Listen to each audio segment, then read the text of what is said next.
한국경제산업연구원 경제연구실장이시죠. 김광석 연구실장님 모셔서 2024년 스태그플레이션 어떻게 대응할 것인가, 이 부분에 대한 강연 듣고 대담 이어가도록 하겠습니다. 큰 박수 부탁드립니다.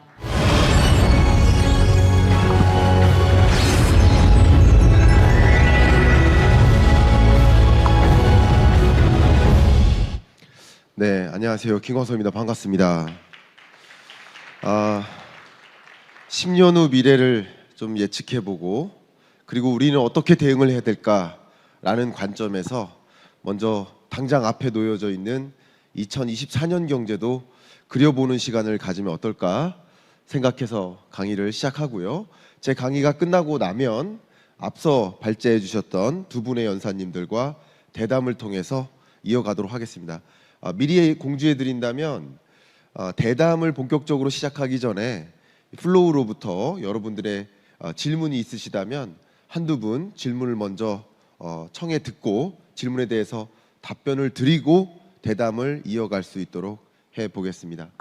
저는 저를 소개할 때 이렇게 매년 경제 전망서를 발간하고 있는 경제 전망의 저자입니다 라고 소개하고 있고요. 수십여 년 동안 경제 전망을 진행하면서 또 2024년도 궁금하지만 2034년은 어떤 모습일까라는 관점에서 2024년 경제 전망에 쓰여져 있는 그 내용을 기초로 여러분께 경제 전망에 대한 말씀을 올릴 수 있도록 하겠습니다. 여러분, 보고 계시는 이 그림은 무엇을 뜻하는 걸까요? 무엇을 암시하고 있을까요? 1568년 독일에서 그려진 이 그림은요, 4명의 시각장애인이 있는데 누군가에 의해 길을 안내받고 있습니다. 그런데 그 길을 안내하는 사람도 시각장애인이세요. 내가 눈을 감고 있다 보면 내가 지금 어디에 와 있는지도 모르고 내가 어디로 가고 있는지도 모릅니다. 누구의 말을 듣고 길을 안내받아야 할지도 모릅니다. 우리가 지금 선택해야 되는 것은 내가 스스로 눈을 떠야 될 때이다.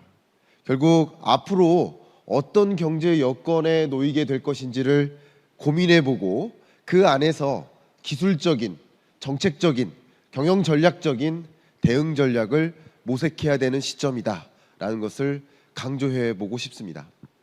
첫 번째로 화두로 던지고 싶은 그 주제는 바로 초인플레이션 쇼크예요.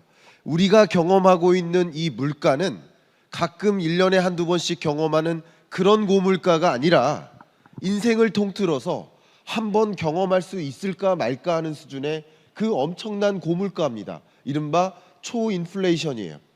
미국의 물가 상승률 9.1%도 역시 41년 만에 최고치이니만큼 지금 우리가 경험하고 있는 이 물가는 정말 그냥 인플레가 아니라 초인플레이션 쇼크를 경험하고 있는 것이다. 그러니까 당연히 그 물가를 잡기 위한 통화정책 기조도 매우 이례적일 수밖에 없습니다. 보시는 것처럼 팬데믹 경제 위기 때는 급격히 금리를 인하해서 경기를 부양시키는 데 초점을 두는 완화적 통화정책의 시대였다면, 이제 이례적인 41년 만에 고물가를 경험하면서 그 물가를 잡기 위한 엄청난 이례적인 긴축적 통화정책, 이례적인 금리 인상의 시대가 온 것이죠. 그런데 그러면 금리 인하 있을 것인가? 그 질문은 사실 물가 잡힐 것인가라는 질문하고 똑같습니다. 물가가 잡혀야 금리를 인하하는 것이니까 목표하는 목표 물가에 가깝게 물가가 갈 것이냐, 그 질문이 굉장히 중요한 이 경기를 판단하는 질문이 되겠죠.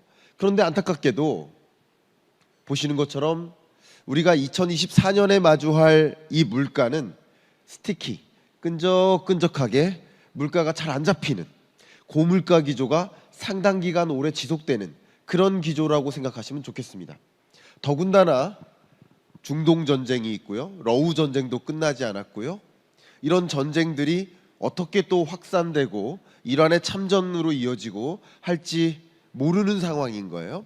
그러면 특히 중동의 전쟁이 이란의 참전으로 더 본격화되고 그렇게 될 경우라고 한다면 국제유가는 더 올라가고 원자재 가격은 더 올라가고 그 물가는 계속 못 잡은 채로 옮겨갈 수도 있습니다. 가장 우리 24년 경제가 어떻게 흘러갈까 하는 걱정이 바로 물가인 것이죠. 그러면 가장 중요한 질문이 스태그플레이션 정말 올 것인가? 이 질문인 것 같아요. 스태그플레이션은 무언가는 올라가고 무언가는 떨어지는 것인데 안 올라가야 될 게 올라가고 올라가야 될 게 떨어지는 게 스태그플레이션이 아닌가 생각합니다. 그러니까 고물가 기조, 물가 상승세는 여전히 유지되고 있는데 경제는 제대로 성장하지 못하는 그런 모습이 스태그플레이션이라고 볼 수 있겠죠. 가장 간추려서 스태그플레이션을 정의해 본다면 고물가를 동반한 경기 침체, 이렇게 설명할 수 있을 것 같아요. 그러면 2022년에 등장한 정말 41년 만에 찾아온 고물가가 2023년 지금 이 순간에도 잡히지 않은 채로 유지되고 있고요. 안타깝게도 2024년까지도 그 고물가 기조는 유지될 것으로 보고 있습니다. 그런 와중에 이 세계 경제는 2020년 팬데믹 경제 위기를 겪었고 다소 회복되는 듯 했다가 다시 L자로 꺼져 들어가죠. 이게 바로 경기 침체의 모습이고요. 세계 경제의 평년 성장률이 3.8%라고 한다면 그걸 훨씬 밑도는 경제 국면을 지속하고 있고 심지어 올해보다 내년 경제가 더 안 좋을 것이다 라고 OECD는 전망합니다.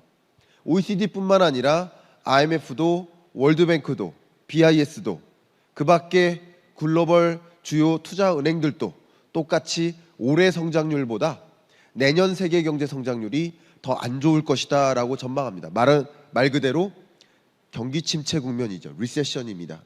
이 경기 침체 국면에 고물가도 여전할 것인가, 고물가를 잡고 넘어갈 것인가를 판단해야 되는데 역시 세계 주요국들의 목표 물가가 2%니까 그 2%를 밑돌 것인가. 근데 세계 주요국들이 내년까지도 목표 물가에 도달하기가 상당히 어려울 것이다.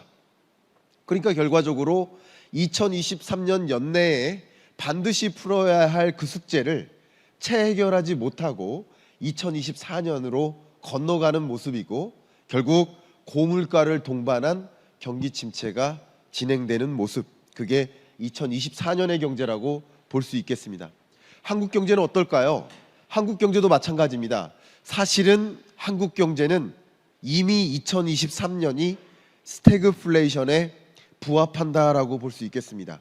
보시는 것처럼 우리 한국 경제의 성장률은 잠재 성장률 2%를 밑돈 채 움직이고 있고요.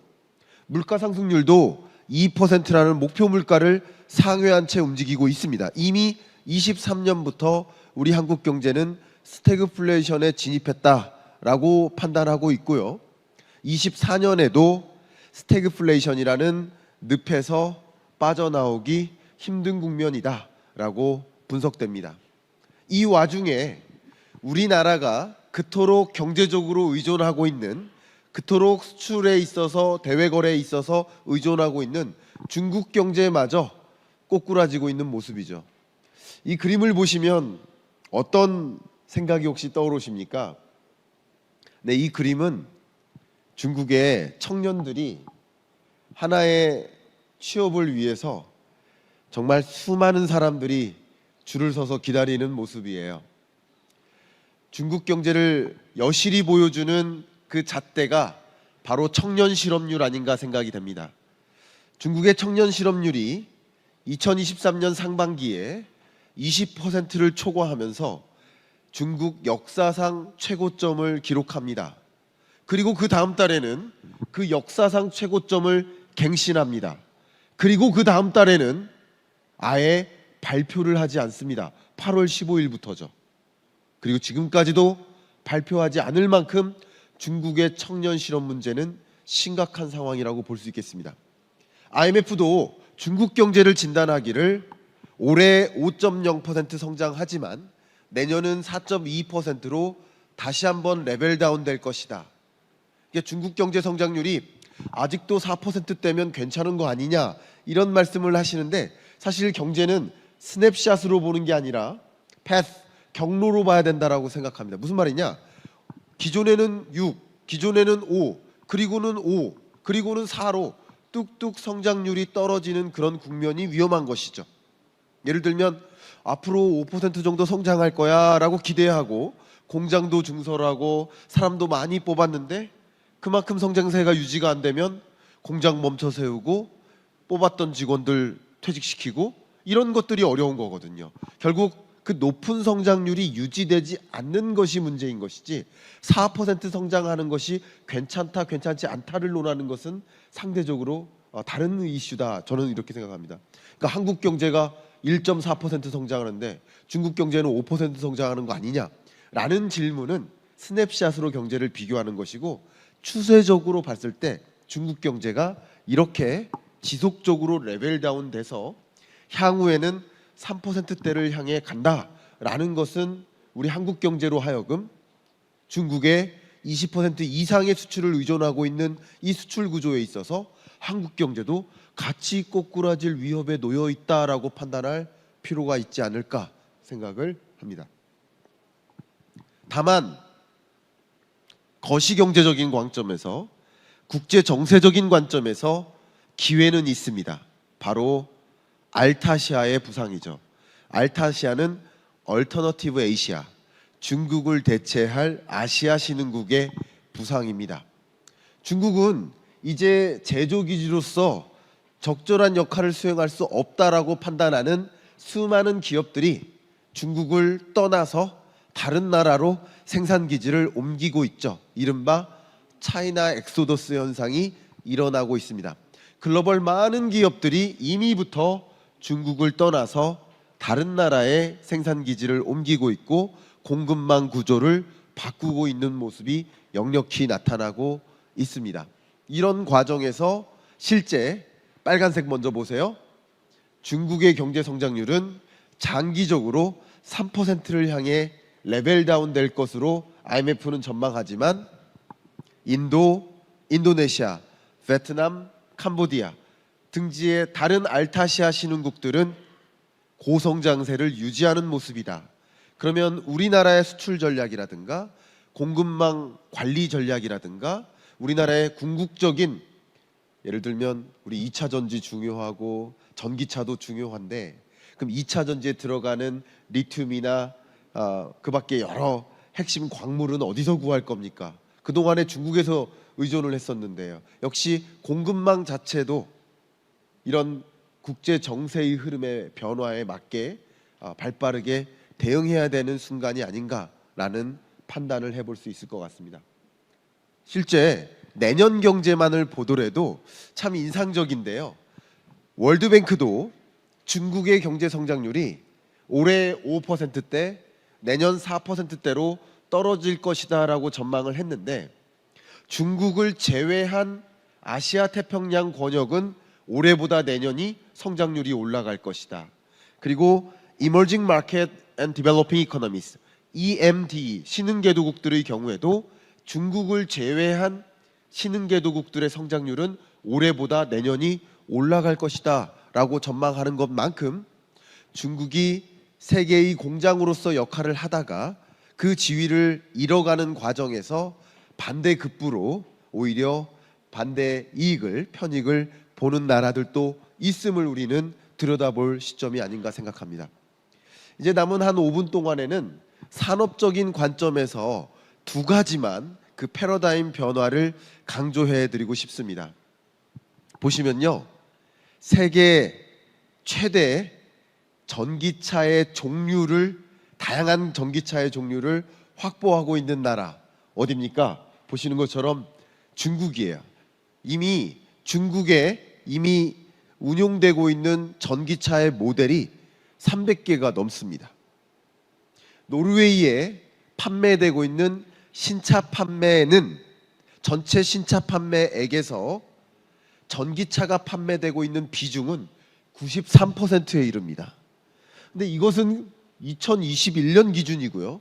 지금은 노르웨이는 97%에 가깝게 왔고요.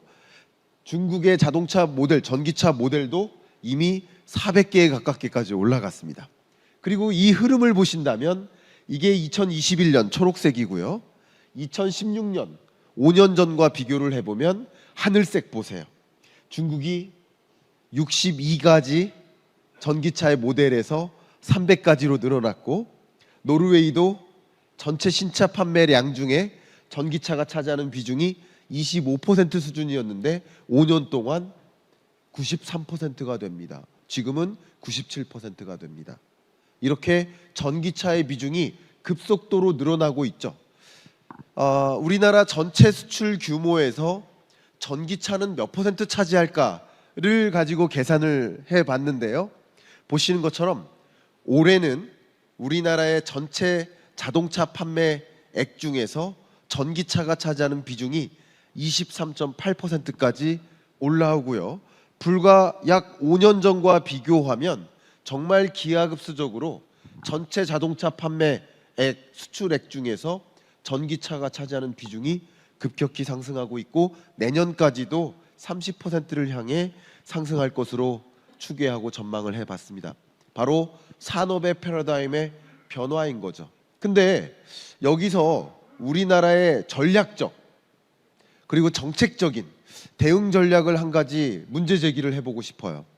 여러분 잘 아시겠지만 전체 이 자동차 부품, 그러니까 우리나라 완제품을 생산하는 나라이기도 하지만 수많은, 특히 동남권 쪽에는 자동차 부품 회사들이 즐비합니다. 그런데 내연기관차에 들어가는 자동차 부품의 개수가 2만 개에서 3만 개 정도 되지 않습니까? 그리고 전기차에 들어가는 부품의 개수가 15,000에서 17,000개 정도 됩니다. 그냥 산술적으로 계산해봐도 자동차 부품 개수가 기하급수적으로 줄어듭니다. 물론 전기차 때문에 요구되는 자동차 부품의 개수가 늘어나는 것까지 감안해 보면 내연기관차에서 전기차로 전환되는 과정에서 엄청나게 많은 부품이 사라지고, 그것은 곧 엄청나게 많은 부품 기업들, 중소기업들이 사라짐을 의미합니다. 그런데 이런 거대한 변화에 우리는 대응을 준비하고 있느냐? 어제를 고민하고 오늘을 고민하지 중장기적인 10년 이후의 미래를 과연 고민하고 있느냐 하는 본질적인 질문을 드리고 싶습니다. 마지막으로 산업의 패러다임 변화 한 가지를 더 꼽아본다면 바로 디지털 트랜스포메이션입니다. 제가 한번 질문 드려볼게요. 여러분 지난 한 달 동안 은행 지점을 방문하신 분 계십니까? 몇 분 정도 계실까요? 한번 손 한번 들어봐 주실까요? 네, 2분 손 드시네요. 여러분 은행 서비스의 소비자가 아닙니까? 금융 소비자 아닙니까? 금융 소비자 맞아요. 그러나 은행을 방문하지 않을 뿐이죠. 이미 우리가 은행 서비스를 이용하고 있지만 대면으로 이용하는 그 비중이 2005년 26%에서 현재 5% 미만으로 떨어졌습니다. 대신 뭘로 채워집니까? 인터넷 뱅킹으로 대체되고 있죠. 이게 바로 디지털 트랜스포메이션이죠. 은행 서비스를 이용하지 않는 게 아니에요. 은행 서비스는 똑같이 이용합니다. 다만 은행 서비스를 이용하는 방식이 대면에서 비대면으로 바뀌고 있다. 디지털 트랜스포메이션을 보여주는 증거죠. 유통업으로 갈까요? 소매 판매액을 볼까요? 마찬가지입니다. 오프라인에 의존하는 쇼핑의 그 정도가 계속 줄고 있고요. 온라인 쇼핑에 대한 의존도가 지속적으로 늘어나고 있는 현상도 우리의 소비 행태가 디지털 트랜스포메이션 되고 있고, 산업의 패러다임도 오프라인에서 온라인으로 전환되고 있는 것이 두드러지게 나타나는 것을 입증해 볼 수 있겠습니다. 이제 10년 후 미래를 그려볼 때입니다. 안타깝게도 잃어버린 20년, 일본의 잃어버린 20년을 그대로 쫓아갈 것인가? 장기 침체 정말 시작되는 것인가? 라는 본질적인 질문에 답변을 드려봐야 될 것 같아요.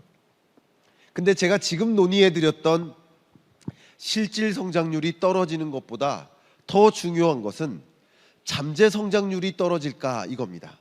그 나라의 경제 구조, 산업 구조, 인구 구조 이런 것들을 감안했을 때 그 나라의 경제는 요 정도 성장할 거야 라고 기대하는 것, 그게 잠재 성장률의 의미라고 생각을 합니다. 근데 보시는 것처럼 우리 한국의 잠재 성장률이 구조적으로 레벨 다운 또 레벨 다운 또 레벨 다운 되고 있는데 지금 2%대의 잠재 성장률에서 또 한 번 레벨 다운돼서 2024년부터는 2%도 채 안 되는 잠재 성장률, 다른 말로 말씀드리면 헤비급이 아니라 미들급, 라이트급으로 바뀌는 거죠.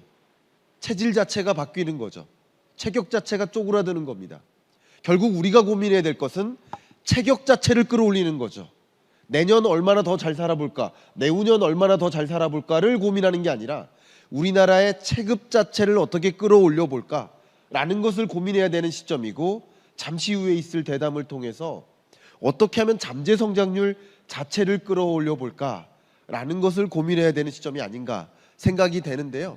제가 간단히 방향성을 말씀드린다면 결국 그 나라의 경제 성장률은 모든 산업의 평균 성장률이라고 볼 수 있겠죠. 그러면 어떤 산업들은 성장률을 밑돌 것이고요, 어떤 사람들은 그 성장률을 웃돌 것인데, 결과적으로 밑도는 산업들이 웃도는 산업으로 전환될 수 있도록 도와주는 것, 웃도는 산업을 더 많이 확보하는 것, 웃도는 산업의 강자가 되기 위해서, 경쟁력을 확보하기 위해서 신기술을 확보하는 것, 그런 것들이 기본적인 잠재 성장률 자체를 끌어올리는 방향성 아닐까 생각이 됩니다.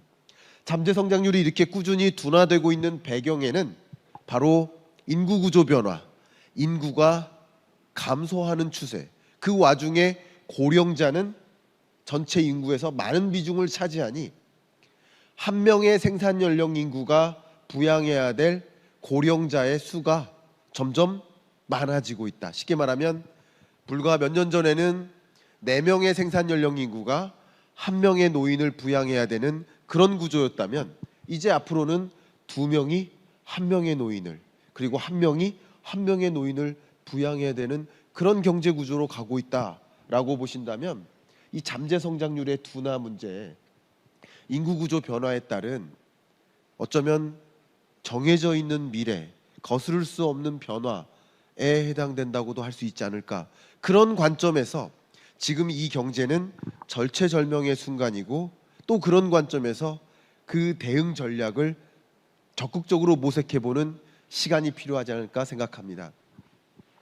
2020년 세계 경제는 팬데믹 경제 위기로 역성장했고, 회복되는가 싶더니 다시 L자로 꺼져가는 IMF도 세계 경제가 올해보다 내년이 더 안 좋을 것 경고합니다. 한국 경제도 마찬가지, 2020년 팬데믹 경제 위기로 어려웠다가 회복되는가 싶더니 다시 L자로 꼬꾸라지는 경기 침체 국면에 놓여 있고, 안타깝게도 우리가 원하지 않는 장기 침체로 우리 경제가 몰려가고 있는 것은 아닐까 하는 절체절명의 순간이고, 그렇기 때문에 우리는 더 적극적인 고민이 필요한 시점이 아닌가 생각합니다. 기원 500년 전 헤라클레이투스 그리스 철학자가 이렇게 이야기합니다. 이 세상에 변화하지 않는 건 오직 변화 그 자체뿐이다. 변화라는 단어를 제외하면 나머지 모든 것들은 변화한다. 심지어 한번 가본 강물을 다시 가볼 수는 없다. 심지어 그 강물이 멈춰 있을지라도 그 강물에 다시 가보는 동안 내가 이미 변해져 버린다. 끊임없이 변화하는 환경에 놓여 있고, 어떻게 대담을 통해서 이 변화에 대응할지를 생각해보는 그런 시간을 가져보도록 하겠습니다.